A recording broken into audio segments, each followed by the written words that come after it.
A good year to all of you. Thank you, Cantor, Judy, chorus, players, for the awesome music, which I am a big believer in.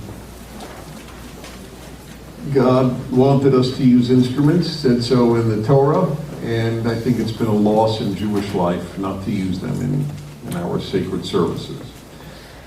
So it's been very beautiful.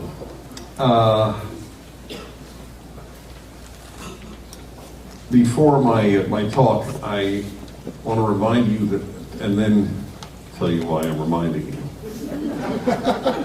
My talk on Rosh Hashanah night was on heroes, the extraordinary need for them, that they indeed exist in great numbers, but that we tear down heroes that really have existed because we find flaws, as if there is such a thing as an unflawed human or unflawed hero, and that they are amongst us and they need to be acknowledged because we need such people.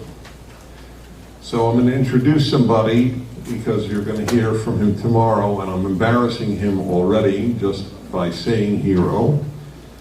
But we're very, very honored that tomorrow, after the prayer service and the break, I will be having a dialogue with Judea Pearl, who is here.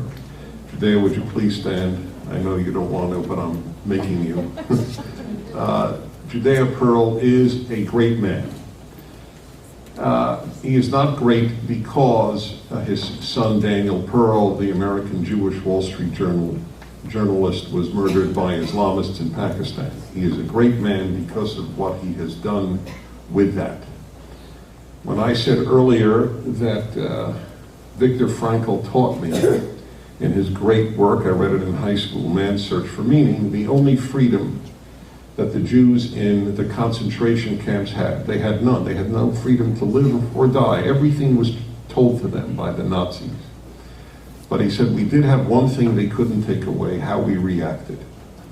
I have maintained that in my own life to the best of my ability. And every one of you has had real obstacles. And he has reacted in the most heroic way of going into the world and working because of the notoriety of the case. He took that and he has tried to fashion goodness out of it, but not naive goodness, the goodness that confronts and identifies evil as well as goodness. So tomorrow will be very special, and I wanted you to know, because one of my aims since I started doing Rosh Hashanah Yom Kippur services was to have as many people as possible stay in shul all day. So next year we're having the Pope. Just letting you know, it's taken a while to arrange, but I'll do anything I can. My view is, look, I am like most of you, not a major fan of davening, unless it's gorgeous, which this one is. And ours, thank God, have been in the past. But I figure Yom Kippur is the one day of the year. What am I going to do if I go home? Not going to watch a movie. Not going to listen to talk radio. What am I going to do? So I might as well stay and have something meaningful. So that's my way of doing it for you and with you. And so that's the invitation after the formal prayers during the break, and then Cantor Judy will continue afterwards with the Yizkor in a tent. We have a very special day. There's a little for everybody. So if you're into horticulture, Yizkor will be awesome.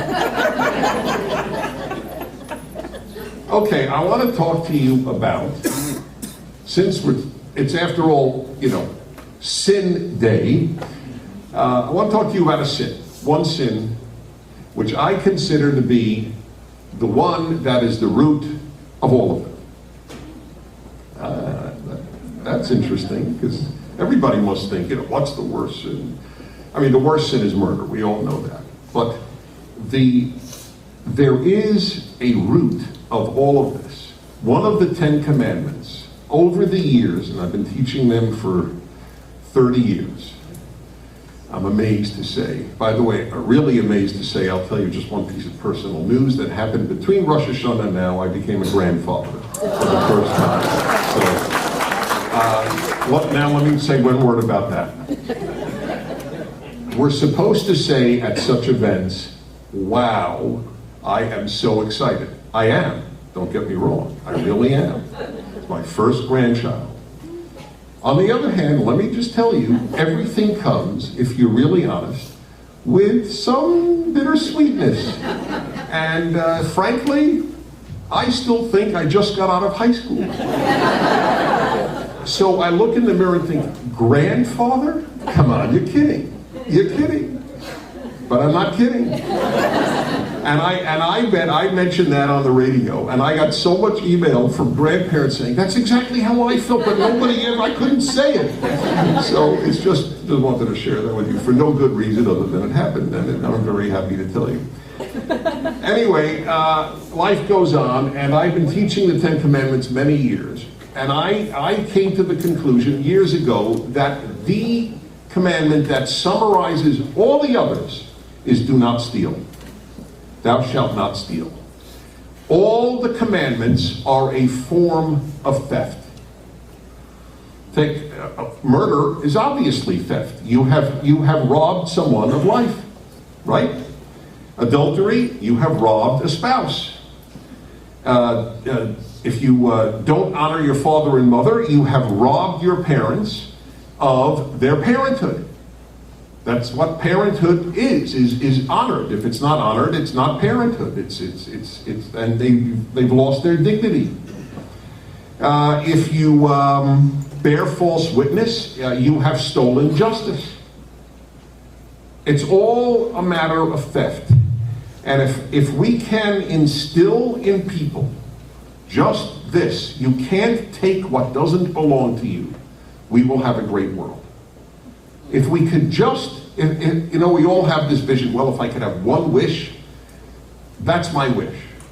I have a trivial wish. That no one goes slow in the left lane. I had to get that out of my system. I hate these people, and God forgive me for the hatred that I feel at those moments. But that's, you know, you're allowed trivial wishes. And my view is when you're given one wish, one trivial and one important. So you heard my trivial, and my important one is that people just not take what doesn't belong to them.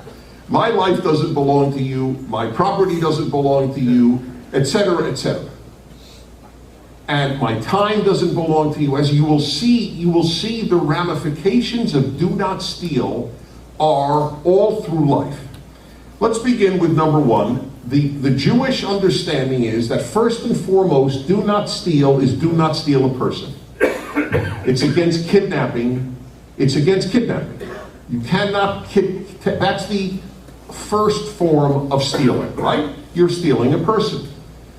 Besides stealing a life, that's do not murder, but stealing a person. By the way, this is unbelievably important. By this commandment alone, the slavery that you and I know of, the transatlantic slavery, African slavery, would have been banned by the 10 Commandments. Before the issue of slavery, anybody, I often wish I were alive in the 19th and 18th centuries when religious people debated slavery. Because most of them got it wrong. The issue was not to debate slavery. Because, well, the Bible says yes, it says no, and anyway, the biblical slavery is bonded indemniture. I owe you money, I can't pay, I work for you. And I got out after 7 years. So it's not even comparable to the slavery that we know of African slavery, for example. But aside from the word slavery, forget it. The kidnapping of Africans alone, that would have banned this commandment. I don't know how. I wish in the literature I've read of the debates on slavery, I don't recall, I'm sure somebody made this point, it would seem so obvious, but this was the only point you had to make. You're stealing people, have a great day. That's the end of the issue. It's the end of the issue. You are not violating just this verse. You are violating the 10 Commandments by kidnapping them. So that's the first do not steal, is do not steal a human being. The next, the most obvious, of course, is do not steal property. Now, let me tell you why, among other reasons, I consider this such an important commandment.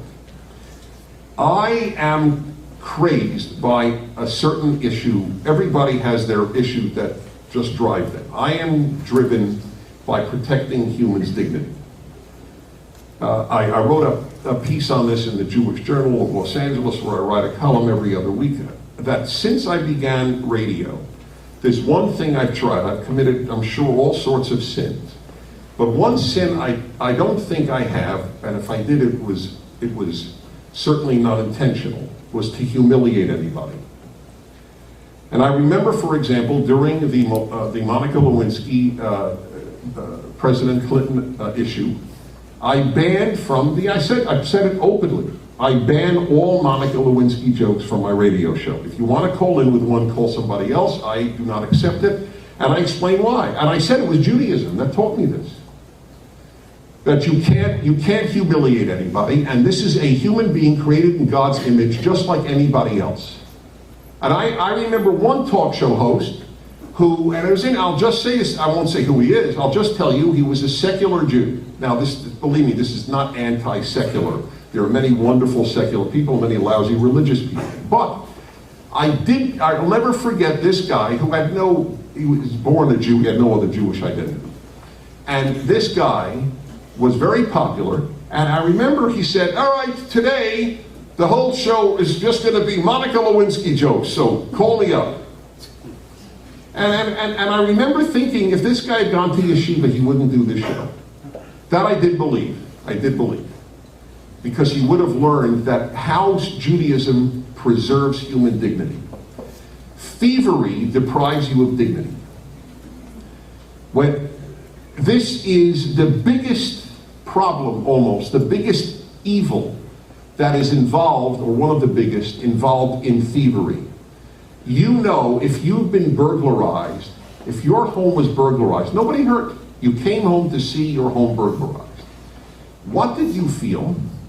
You felt humiliated. You felt a form of being raped.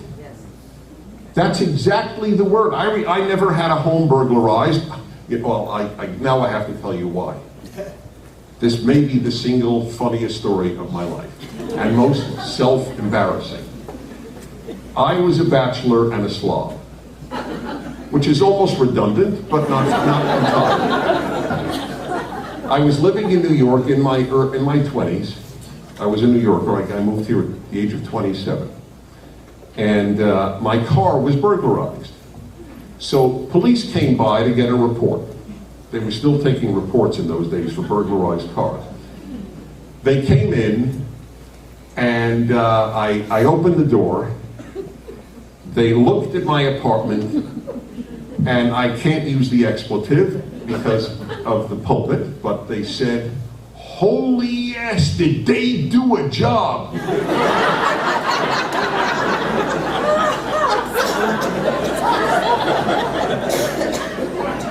They looked at my apartment and thought the apartment had been robbed.